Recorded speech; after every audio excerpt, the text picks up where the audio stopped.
So what's up mga tol, ngayon nga pala is mag-change oil tayo ng TMX 155. Bali biglaan lang nga pala tong change oil na to kasi inutos lang sa amin. Disclaimer lang guys, first time lang namin tong gagawin.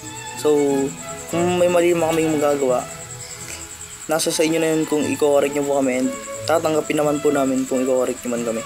So dito nga is kumuha lang kami ng bottle.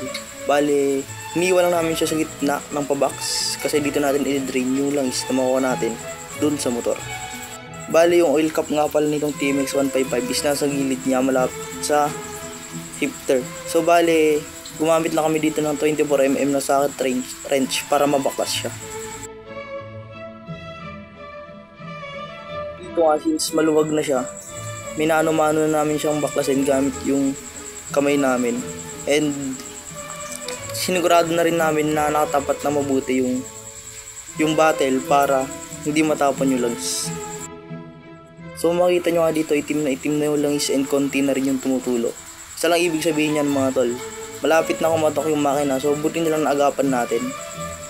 For sure gastos yung abutin dito kapag nangyari na na-drain yung langis ninyo. So make sure guys na mag-change oil kayo lagi. Bali dito guys, kumuha lang kami ng gas dito sa motor na mismo. Bali yung gas nga pala na yun guys is yun yung ginagamit namin na panglinis dun sa oil filter at oil cap nung motor. So dito guys, gumamit lang kami ng toothbrush tapos gas para malinisan yung oil filter. Bali pag ibabrush nyo nga pala to guys is huwag nyo siyang masyadong babrushin ng malakas kasi may possibility na masira siya.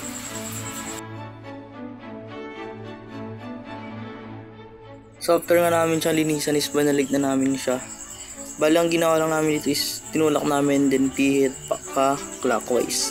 Ano lang magpaigpit guys, clockwise. After nga namin na masigurado na may fit na yun is sinali na namin yung langis. Bali gumamit na lang kami ng daw dito as imbudo dahil wala nga kaming imbudo na magagamit na pangsalin ng langis.